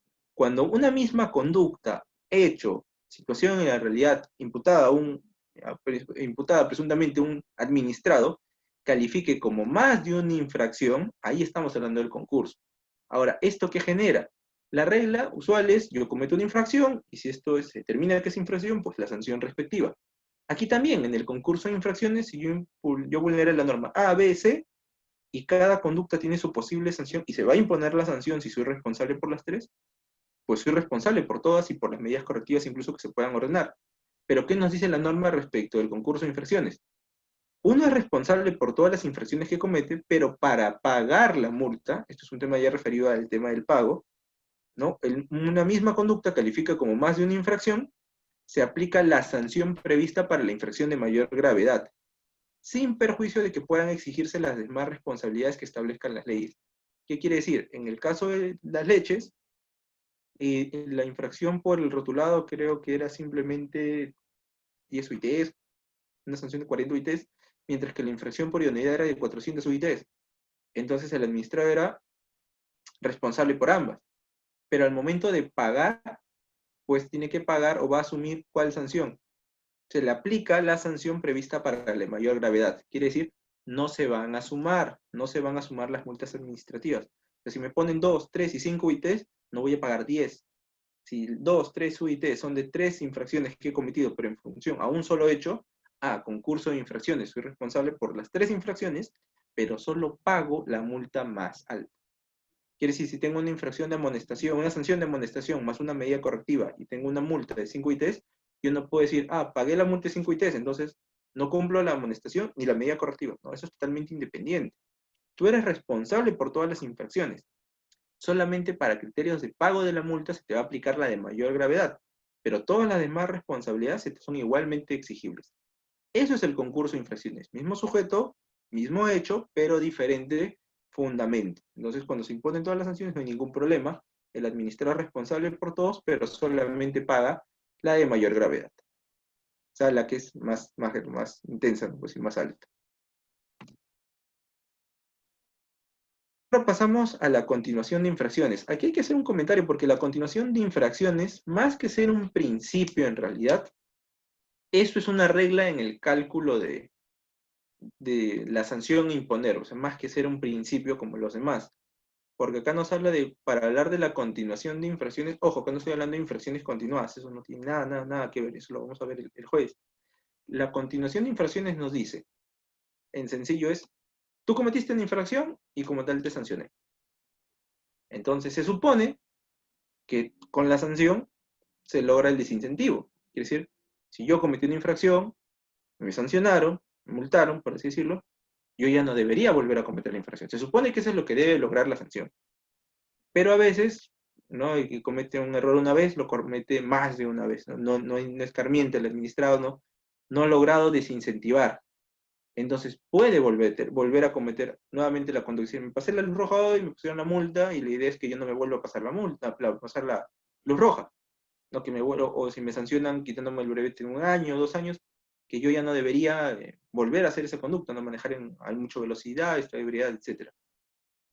Pero luego vuelvo a cometer, no pasado un tiempo, 2, 3 años, vuelvo a vulnerar el mismo artículo, cometer la misma infracción. Entonces, obviamente la sanción no va a ser la misma. O sea, porque si ya te puse una sanción que tenía el objetivo de desincentivar, y tú nuevamente estás incurriendo, me estás demostrando que la sanción que te puse al inicio no logra el objetivo de desincentivar. Entonces, la sanción que ahora te voy a imponer por la infracción que acabas de cometer, tomando en cuenta tu antecedente, pues tendrá que ser mayor a la que te puse en su momento. Ese es el criterio que está detrás de la continuación de infracciones como supuesto para agravar las sanciones. Pero aquí nos dice en qué casos, por ejemplo, no se puede, bueno, cuándo se puede y cuándo no. Primero tienen que haber pasado por lo menos 30 días, ¿no? Desde que se le impuso la sanción, pero ¿desde qué momento? Hablamos de que la sanción administrativa que se impuso era acto firme. Ya me impusieron la sanción, ya quedó firme, no se está revisando ni en vía administrativa ni en vía judicial, han pasado por lo menos 30 días. Entonces, bueno, si tú vuelves a cometer la conducta, tomándole en cuenta que tienes el antecedente, pues procede la continuación. Aquí más que todo es importante que se sepan las excepciones, ¿no? El A, B y C, que lo que buscan es cautelar un poco la seguridad jurídica, porque esto es un supuesto que va a agravar. Entonces, el primer supuesto te dice es cuando se encuentre en trámite un recurso administrativo dentro del plazo, ¿no? Respecto al acto administrativo en que se impuso la sanción. ¿Qué quiere decir? Me sancionan porque no atendí supuestamente un reclamo de un consumidor a tiempo. ¿No? Yo tengo que atenderlo en 30 días y el consumidor denuncia que no, que lo atendí en el día 31, entonces está fuera de plazo. Entonces yo como proveedor puedo decir, oye, no, yo sí atendí a tiempo, acá está la cédula que le entregué a la persona. Entonces yo apelo de la sanción. Entonces todavía se está revisando. Entonces no puede la autoridad iniciarme otro procedimiento administrativo, es decir, respecto a otro administrado que presuntamente también no le atendía a tiempo el reclamo y decir, te voy a sancionar y como ya te sancioné antes, voy a tomarlo como agravante. Entonces el administrador dice, oye, no puedes hacer eso, porque la primera sanción que tú me has, según tu primera instancia, soy infractor, yo acabo de impugnar a la segunda instancia. Y la segunda instancia podría decir que no ha habido infracción. Entonces, si tú tomas ese antecedente para agravar, va a haber un procedimiento contradictorio. O sea, tú, como primera instancia, vas a ponerme una nueva sanción más alta porque yo incumplí, pero el superior jerárquico te va a decir que no hubo infracción. Entonces, hay una inconsistencia. Por eso es que la regla es, solamente vamos a tomar en cuenta el antecedente del administrado de que incurrió infracción cuando ese antecedente ya esté como acto firme, ya no procede a revisión administrativa ni judicial, ya está terminado. Entonces, una vez que está así, ya se puede tomar como antecedente. ¿Cuál es la segunda regla? Que es lo que les decía, ¿no?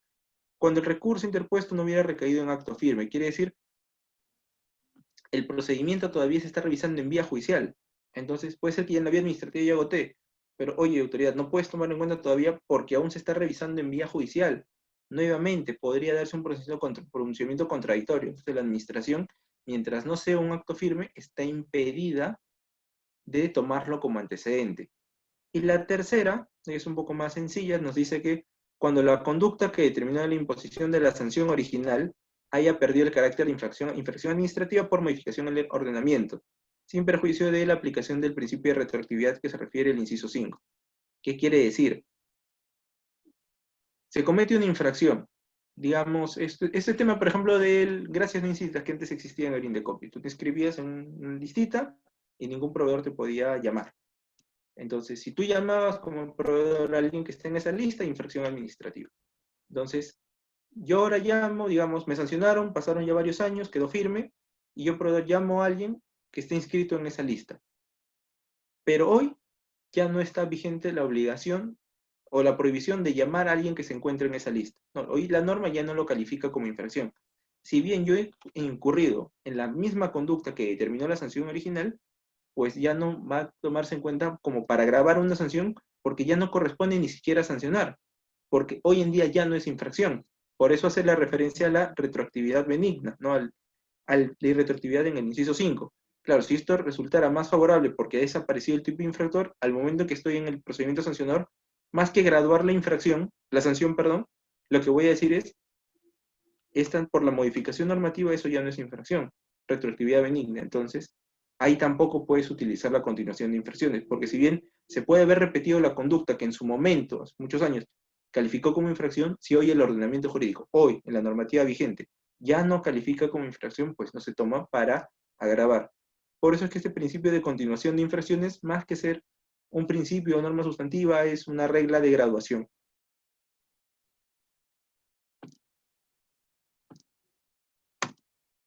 Ahora pasamos al principio de causalidad. Este principio también es bastante sencillo porque lo que nos dice es la responsabilidad debe recaer en quien realiza la conducta omisiva o activa constitutiva de infracción. Entonces, esto es, aunque suena sencillo, también tiene algo de complejidad porque, primeramente, la responsabilidad administrativa sobre quién tiene que recaer, sobre el administrado. Y entonces aquí recordamos las primeras clases de quiénes son administrados, personas naturales o jurídicas.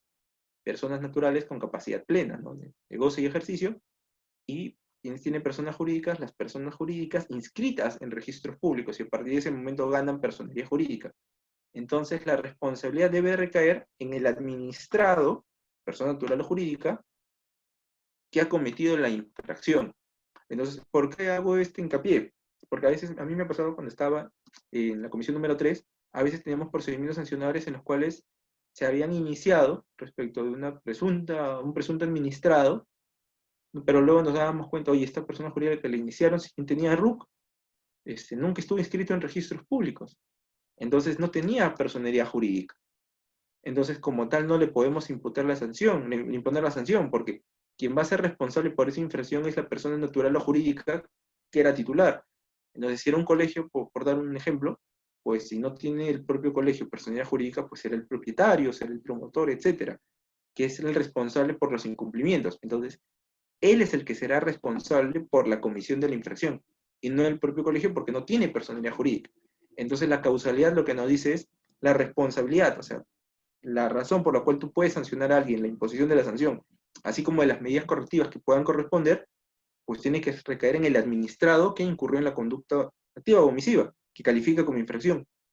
Entonces, tiene que ser alguien que primero tenga aptitud para ser administrado, persona natural o jurídica. Entonces, si no, pues no puedes imponer la sanción. Cuando ya amarramos la causalidad con el principio de tipicidad, ya tenemos el círculo cerrado de qué se entiende por infracción administrativa. Aquella conducta, no situación, incumplimiento, activa o omisiva, que califique como infracción y sobre la cual al administrado que incurrió en esa conducta, causalidad, pues se le exigirá la responsabilidad administrativa.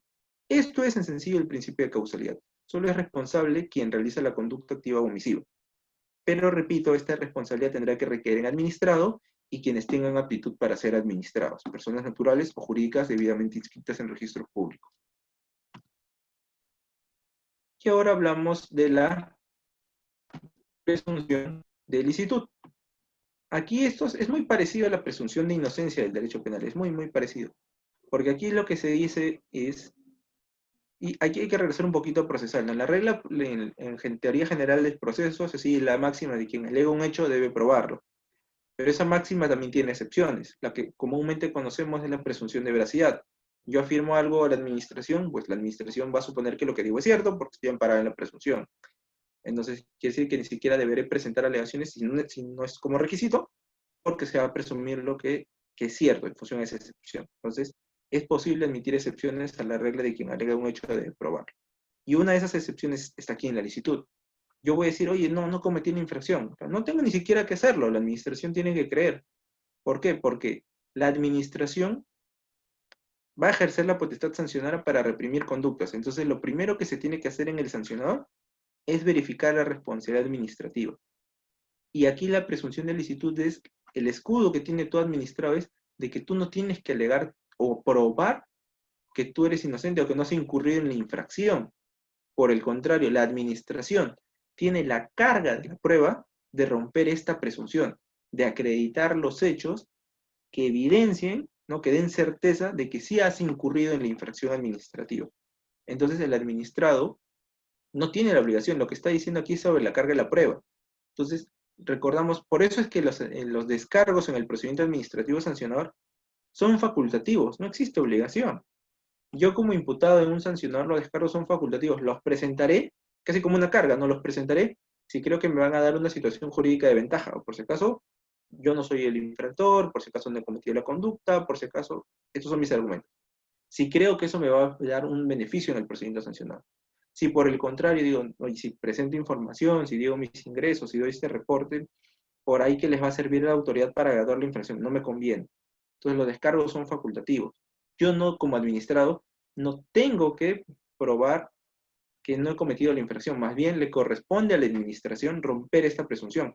Por eso es que este principio lo que determina es la carga de la prueba en los procedimientos administrativos sancionadores las tiene en principio la administración. Sin embargo, es posible una inversión de la carga de la prueba. ¿Cuándo? Y aquí entra un poco lo de la teoría de cargas dinámicas, y nos dice el profesor Nieto, que si bien el administrado está amparado de la presunción de licitud y no le corresponde probar, se va a invertir la carga de la prueba en los casos en el que los administrados aleguen una eximente responsabilidad. ¿Por qué? Porque, uno, eso los favorece, y dos, están en mejor posición para acreditar ese hecho que están manifestando. Ejemplo, hoy en día sabemos que la subsanación previa de la conducta califica como una eximente de responsabilidad, no hay sanción.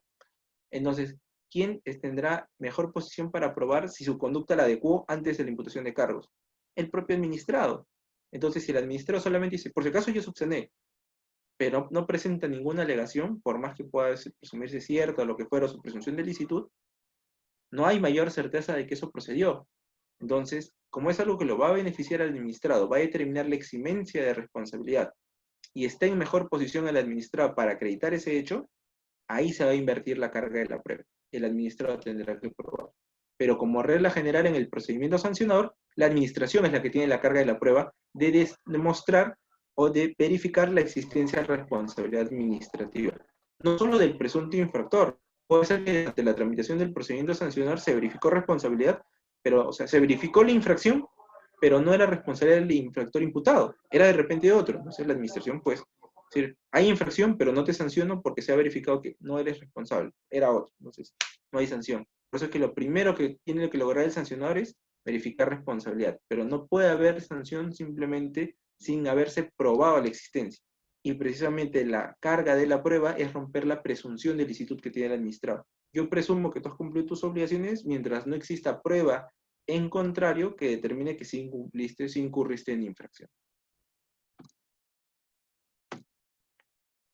Ahora pasamos al principio de culpabilidad. Esto es dentro de las modificaciones que introdujo el decreto legislativo 1272, introdujo este principio de culpabilidad. Aunque, siendo sincero, en la doctrina administrativa, muchos administrativistas ya sabíamos que la aplicación de la responsabilidad administrativa es subjetiva.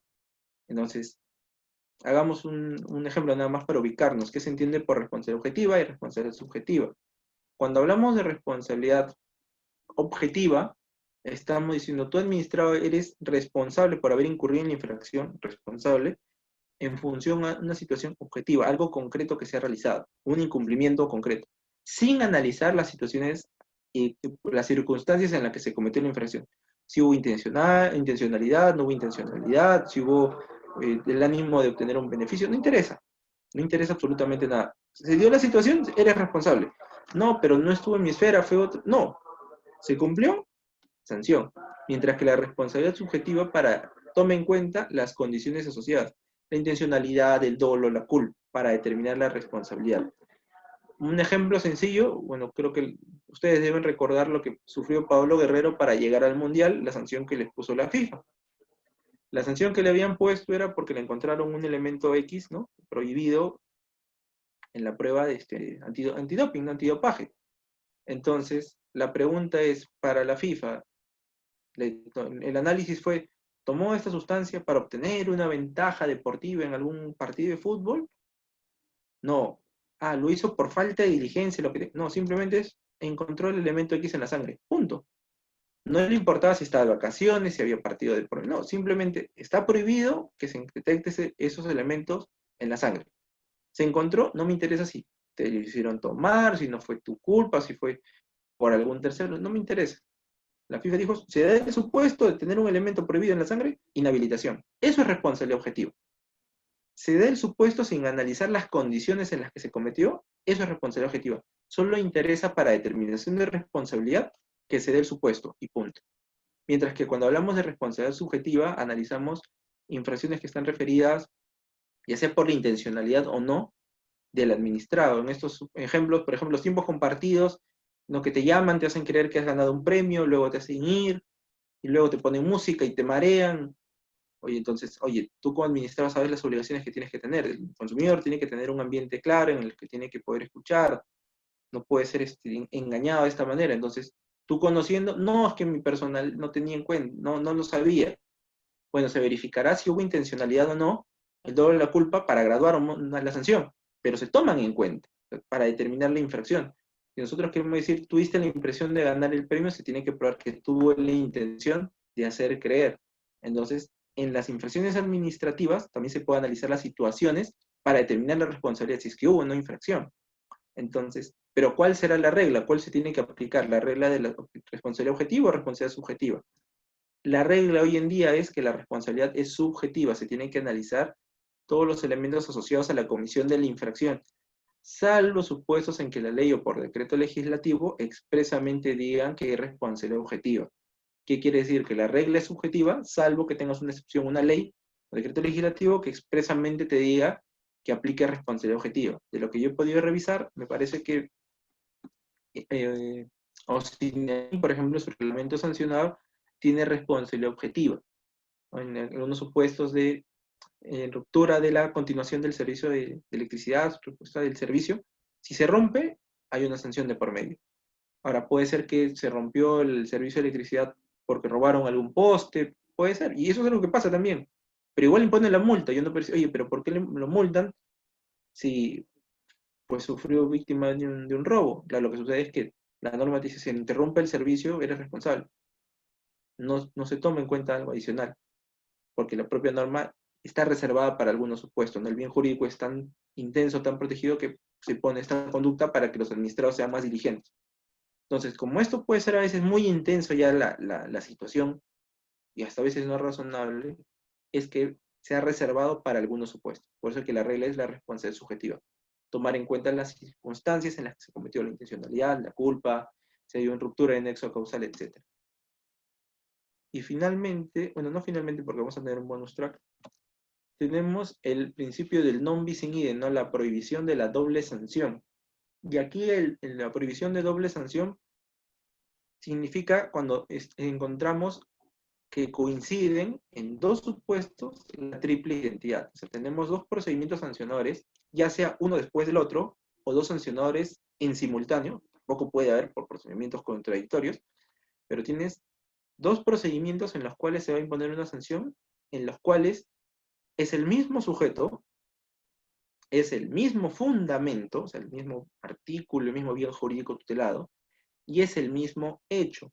Cuando hablamos del mismo hecho, estamos hablando de la situación, acontecimiento, en la realidad, en el mismo tiempo y espacio.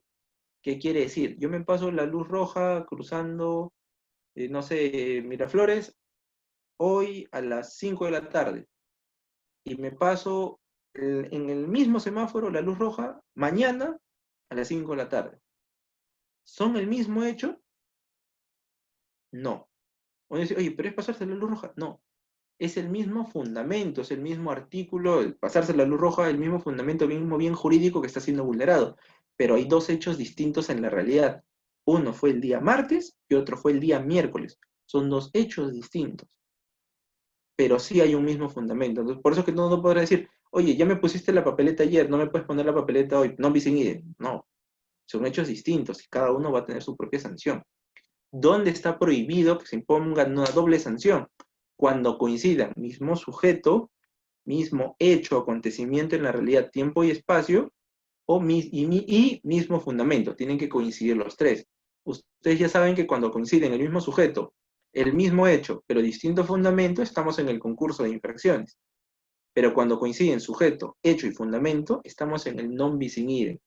Y ahí la regla es que no se pueden imponer sucesivamente. Esto de la pena y la sanción administrativa ya ha quedado superado porque en realidad la pena es función jurisdiccional y la sanción administrativa es función administrativa, entonces no se van a vulnerar. Pero también se dice la norma, dicha prohibición se extiende a las sanciones administrativas. Entonces, donde tiene sujeto, hecho y fundamento, pues entre sanciones administrativas donde concurran la triple identidad no se puede. Entonces, aquí lo que hay que tomar en cuenta es que muchas entidades, ¿qué es lo que hacen? Y como les decía un momento, ¿no? Indecopi sancionando tema bancario, cuando la SBS también lo puede hacer. Es que dicen, no, es que es el mismo sujeto, el banco, es el mismo hecho, no tener reclamos, pero el fundamento es distinto. La SBS tutela el adecuado funcionamiento del sistema financiero y Indecopi los derechos de los consumidores. Entonces, no hay non bis in idem. Hay situaciones grises así, pero en realidad la norma te dice, mientras no coincidan sujeto, hecho y fundamento, no se vulnera el non bis in idem.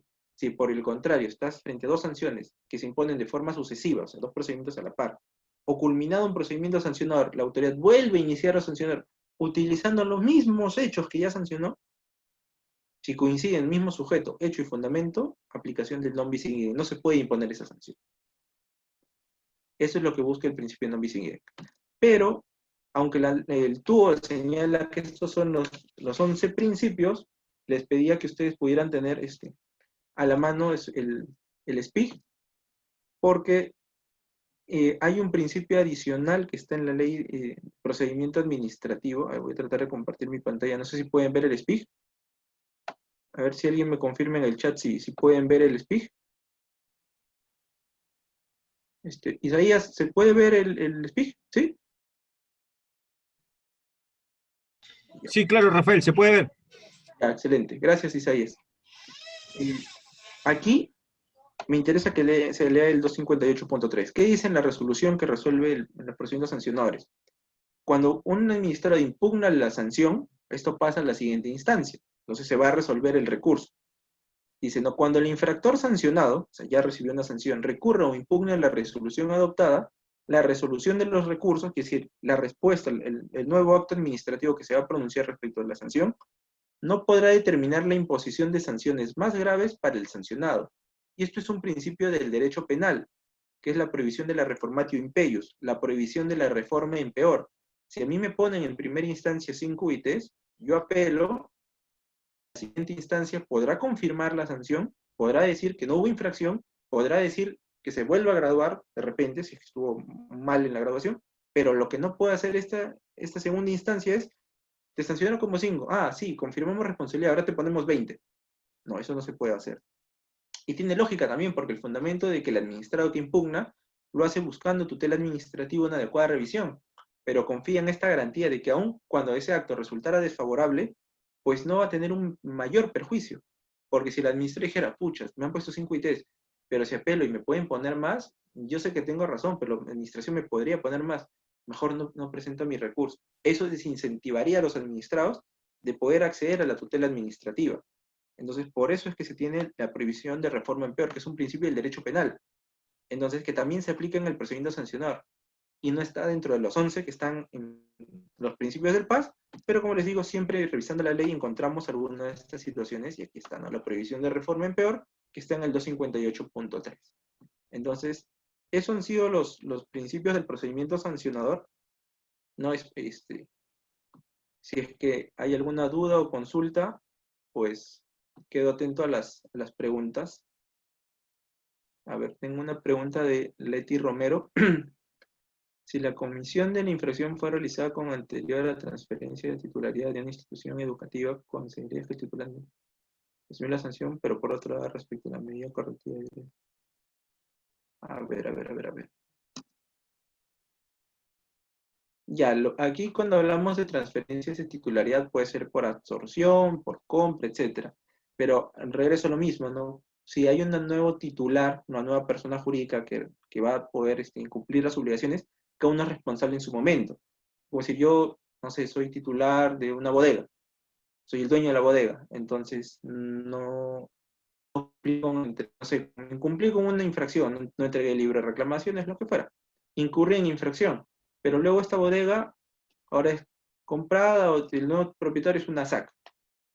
Entonces, la empresa, la persona jurídica que me ha comprado a mí el establecimiento, pues va a cumplir todas las obligaciones que tenga en adelante. Que si a mí como persona natural ya me impusieron una sanción y pusieron como medida correctiva en el establecimiento, ponga el aviso, ponga el letrero, pero yo como persona natural ya no existo en el establecimiento, si no está la nueva persona jurídica, le corresponde a la nueva persona jurídica cumplir con los mandatos, pero que ya se me impusieron a mí como administrado.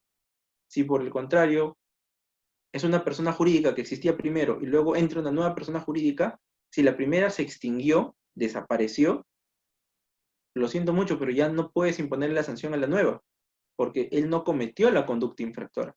Distinto sería que tú sanciones al primer infractor y luego es comprado, absorbido por el siguiente, y a este, que es el dueño, le corresponde cumplir porque lo absorbe con todos sus pasivos, con todas las obligaciones que tenía primero. Si sancionan a la empresa A y es comprada por B, y la empresa A tenía la sanción de 5 ITs y una medida correctiva, y ya no existe, pero lo compró B, la compra con todas las obligaciones, con todos los pasivos que tiene. Eso sí puede proceder. Pero si estás determinado y la primera desapareció, no puedes incluir a la siguiente porque no existía, ¿no? O sea, no estaba en el momento en que cometió la infracción, entró después. No sé si con eso respondo tu pregunta, estimada Leti.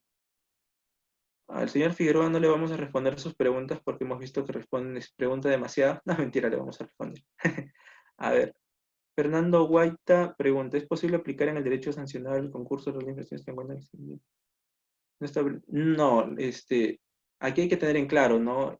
Primero, el propio principio de concurso de infracciones ya te dice literalmente, se toma en cuenta la sanción mayor grave. Entonces, no, si bien es posible aplicar de forma supletaria algunos principios del derecho procesal, porque así está en el título preliminar de la ley de procedimiento, cuando vas al debido procedimiento, dice el administrado tiene garantías, derechos, acceder al expediente, alegaciones, etcétera, etcétera, etcétera.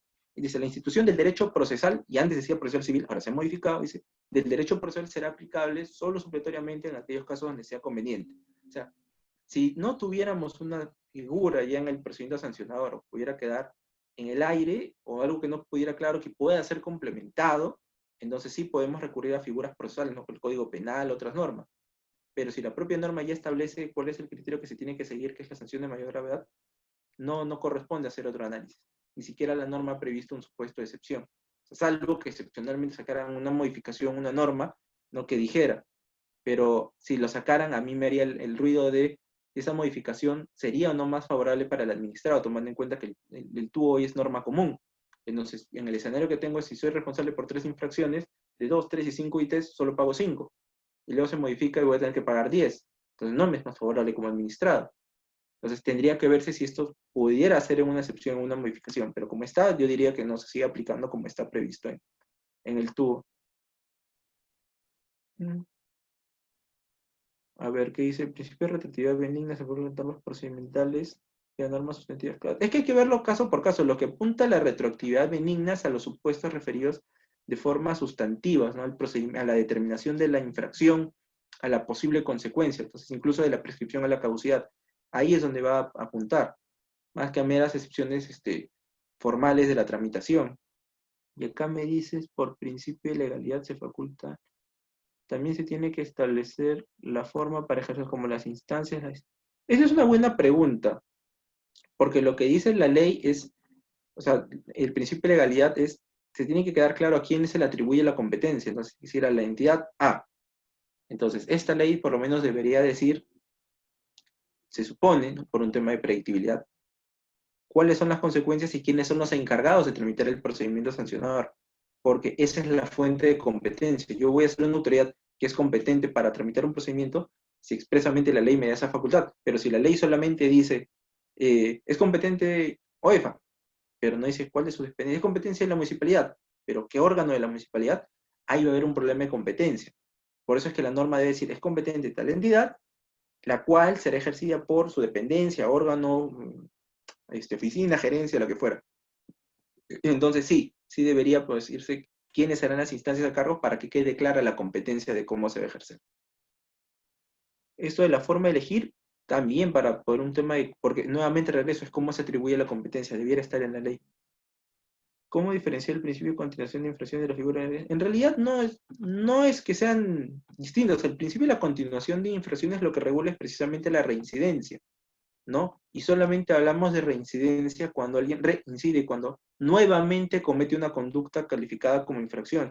Lo que te dice la reincidencia es que para hablar de reincidencia creo que te da un supuesto que en el último año haya sido sancionado.